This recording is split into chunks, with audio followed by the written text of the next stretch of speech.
Oh my days! The British media are choking on their own headlines this week. First, they said Harry was irrelevant. Then they said Meghan was finished. And now they're begging for Harry and Meghan to come back and save the monarchy. Karma is doing a swagger. Oh my gosh.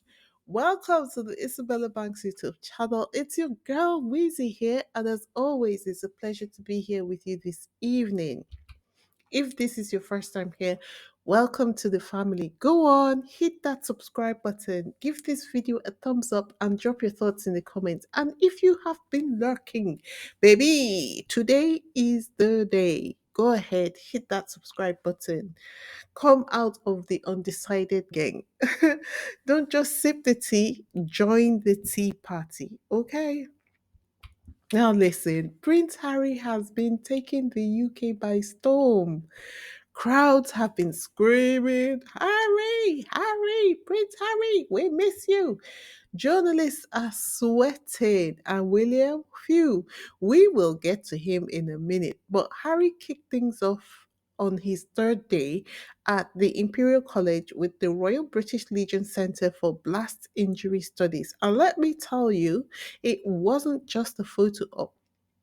Harry announced not one, not two, but three major grants supporting prosthetics for children in Gaza and Ukraine, medical evacuations, and Save the Children's humanitarian aid. Meanwhile, the media were still gagging over yesterday's £1.1 million donation. Baby, they couldn't even finish digesting the first meal before Harry served them dessert. And then, boom, the cameras catch Harry rolling up to Clarence's house. Breaking news alerts went out like the man was walking on water. News outlets cut programming just to say Harry was in the building for, say, 55 minutes. Yes, they counted the minutes like nosy aunties at a family reunion. And suddenly, the very same media that told us Harry was banished forever are whispering about, wait for it, bringing him back into royal duties. Oh, the desperation is showing. But you know who didn't like that one bit? Prince William. Now the man child had his little minions run out to the papers to pout. Headlines like William wouldn't have greenlit the meeting. Charles stirs trouble with William started popping up. Like, sir, are you really mad your dad had coffee with your brother? Is this the future king of England or a jealous middle schooler? I can't tell anymore. The reactions to this meeting are what you would expect. Mostly the British media now questioning whether Prince Harry should be brought back to carry out royal duties. Listen to commenters' opinion on Vanessa's show. Do you think Prince Harry could give the royal family the fillip, the lift that they need in popularity? That goes without saying. Harry is the golden child, I'm afraid.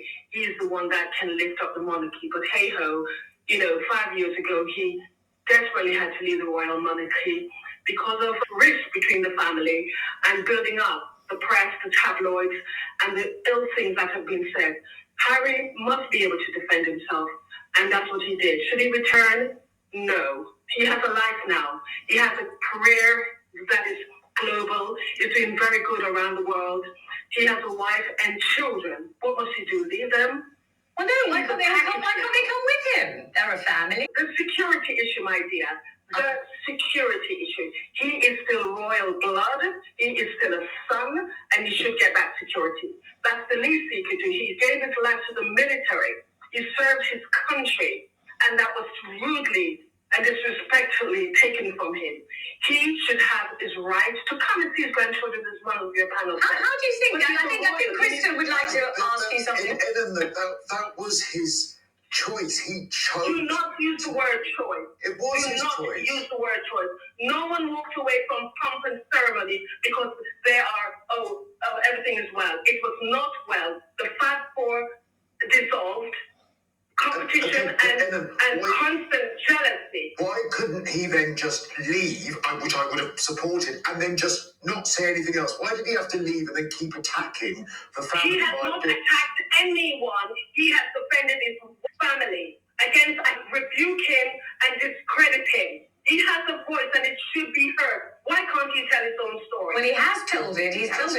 money and spare. But speaking of someone who spent last year writing my own autobiography, there are things you put in and things you don't put in, and each one is a choice. You can decide how you're going to say it, what you're going to say, the things you suddenly forgot ever happened because you better not write about those, the things you. Vanessa also had Afua Scott call in, and she also asked her whether Prince Harry should be brought back to participate in royal duties. And Afua gave Vanessa the best response I have ever seen her give when she comes on as a commentator on these programs. Listen to this. We're asking whether the royal family's fall in popularity could be countered, even rescued, by Prince Harry rejoining the firm, even maybe in a sort of temporary capacity, a few months a year or something like that. What do you think? I mean, I think Prince Harry and definitely the Duchess of Sussex as well would be an asset to the working royals. We have 9 working royals at the moment. Only 2 of them are under the age of 50. So yeah, definitely they would be an asset. They definitely would be great at, being out there, being amongst the people. But the point is, they never will come back. They chose not to be working royals. So we cannot expect them to come back and be working royals and be part of the farm. They don't want to do that. There's an argument that actually we need more younger working royals. Yes, Harry and Meghan would be perfect at that, but they don't want to do that. They've chosen not to do that. He absolutely would be an asset. But Afia, when they made that choice, did they really know what they were doing and what they were going to opt for? Do you think they flew off out of this country thinking that the Duchess of Sussex would be flogging us all jam and endorsing trainers and jackets and that kind of thing and making a cookery series where she was putting, I don't know, what was it, pretzels in a bag and tying a bow on it? I mean, when they left, surely they didn't envisage that that was going to be their future, did they? Well, when they left, they wanted to build their own life. They wanted to make their own choices. They wanted to be able to help the charities and do the philanthropy that they were passionate about and be able to choose those charities, which they've done. We saw Prince Harry making massive donations while he was here in the UK this week. And let's also remember that the Duchess of Sussex was writing the blog The Tig, well before she was a working royal. She also used to teach things like bookbinding and arts and crafts. It's something she's always been passionate about. So they probably did envisage a life where they would take the passions and take the things that they love and expand that further into their lives. And yes, it has turned into a hit series on Netflix in With Love Meghan, and yes, it has turned into As Ever, and yes, it has turned into the Invictus games, which Harry started when he was a working royal and has continued, and yes, it's Archwell and the philanthropy that they are doing. Did you see how Afua skillfully turned Vanessa's disdain towards Meghan against her? Vanessa looked put out that Afua did not give her the ammunition to give a direct comeback to her own statements and did not give her an opportunity to respond to any angry reactions that Afua may have had regarding her comments about Meghan. That was masterfully done. And the cherry on top, the Daily Mail actually ran a poll on Instagram asking if William should reject a reunion and send Harry back to the USA. And they probably did this because Meghan is on Instagram. So they want her to see it so that she can take the message back to Harry. When I tell you the British media are petty, they are extremely petty, like toddler petty. Now, let's be real. The real reason behind this meeting is not what some of the real reason behind these meetings to me, right? The consideration is none of these things that they are talking about. The ship has already sailed as to whether or not Prince Harry will be coming back to royal duties in the UK. I mean, if he is pressured into it and it will benefit the Invictus Games, he might take on some patronages. He might. Let's not rule that out altogether because if we do, then that means that we assume that everything is going on smoothly behind the scenes and Prince Harry has all the power.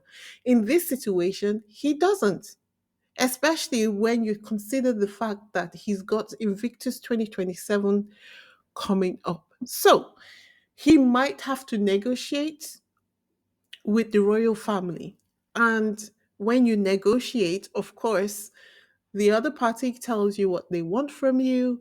And then when you consider what you stand to gain or lose, you choose to accept or not accept. Okay, so cool. Now that we've understood that bit, then we understand that if it furthers the cause of the Invictus Games, Prince Harry may be minded to take up one or two charities in exchange for making sure that the Invictus Games goes smoothly. For me, I think that is the major consideration. All of this thing about reconciling with the family, I don't even think that Harry cares anymore. He just doesn't want to fight in public with his family anymore, which is the most reasonable stance to take because he is working with older men in the organizations that he's working with in the military in all over the world who also have who value respect, who value family values, who have children and would be thinking about how a rift in the family would affect them. So it doesn't serve him to play out in the public any longer. Prince Harry has moved on from the idea of reconciling with the royal family, reconciling with his father, reconciling with William. He doesn't care. Of course, I don't know Prince Harry personally, but I think just looking at it from the British perspective, I don't think he cares about that anymore. We're all human. We all know what it's like to have conflict with our families. And there's a point an argument will get to where you just feel like, you know what, I don't even really care anymore. And the emotion goes out of the relationship. And it's from a certain point, it just becomes you fulfilling your duty. I think that's where Prince Harry is right now. And if he could avoid the royal family, he would. However, his father is the commander in chief. He has to relate with the military in the UK in order for the Invictus Games to go off smoothly. I mean, you guys need to take emotion out of this whole thing. It's all business. It's all about the business of the Invictus Games as far as that is concerned. Harry knows that's a global stage. And apart from that, Charles knows he needs some of that Harry shine. Honestly, Harry's playing chess while everybody out there is playing checkers. He's already secured a new partnership for the Invictus Games, Atco Limited, who are global leaders in energy and defense. He's already announced a new CEO for the Invictus Games Foundation. The new guy, though, has ties to William. So fingers crossed Harry has checks and balances in place because the last thing we need is another Sensibala situation. Honey. Ooh. And just when you thought the tour couldn't get any more iconic, Harry closed it out with the Diana Awards. The vibes immaculate. Young people loving him and even handing him gifts to take back to Archie and Lily. Meanwhile, the Daily Mail just couldn't help themselves. They had to drag Meghan's name into it. Headlines like King Charles is set to reunite with his grandchildren, Archie and Lilibet, after 3 years following reconciliation talks with Prince Harry. They always jump 7 steps ahead. All these people have had is one 55-minute meeting. How do you jump from a 55-minute meeting to access to your grandchildren? And there's no mention of Megan. Like, how do they imagine that this thing works? Megan just ships the kids like FedEx when Prince Harry is coming to the UK. Like, really? Do they see Megan as that type of woman? Or are they hoping that Prince Harry has that kind of power and control over Megan? Really? All I know is that it was a wonderful 4 days to have Prince Harry around. He came with California sunshine. He came with positivity. I approve of his decision to meet with King Charles. As I said before, disproving of it means that you do not understand that King Charles is commander in chief, and that means that he has a say over what happens with the Invictus Games in the UK. Maybe not directly because it's a figurehead position, but when you consider the politics of it, he would have an influence over certain things that will make it possible for him to have his preferences met. So there is that. What I see is Harry putting his feelings aside and doing the work like he always does. The media can spin it however they want, but the people love him, as you guys all saw from the media clips that have been floating around. And the institutions know that they need him. And Meghan, oh, love Meghan. She is thriving stateside, sipping her rosé, selling out as ever, and letting the numbers speak. Period. So, guys, tell me in the comments, should Meghan even bother setting foot back in the UK? I have a controversial take. I think she should. And I think that they are planning that at some point in the future, she will. The country does not belong to the media and the royal family. They can't stop her from coming or going. And she is in a much stronger position now than she was when she first stepped back as a senior royal. Besides, she is Harry's wife. And if Harry values his heritage as much as he does and they want to remain married, then just like Harry has breached the obstacles and he's having and doing the difficult meetings, Meghan is going to have to break through as well. She doesn't have to engage with the royal family. Remember, they are not coming back as working royals, but like to visit the Spencers, for instance, for Harry to share his heritage with his kids. Harry is not a commoner, he's a member of the royal family. And so there are certain things he's going to want to share with his children. I think what is happening is that Prince Harry is clearing the way and putting things in place so that when Meghan comes, she is secure and they'll be able to come in and go out as they want to. Anyway, guys, I want to hear your thoughts. Don't forget to like, subscribe, and hit that notification bell so you don't miss a drop of this tea. Until next time, it's your girl Weezy here signing off. Peace.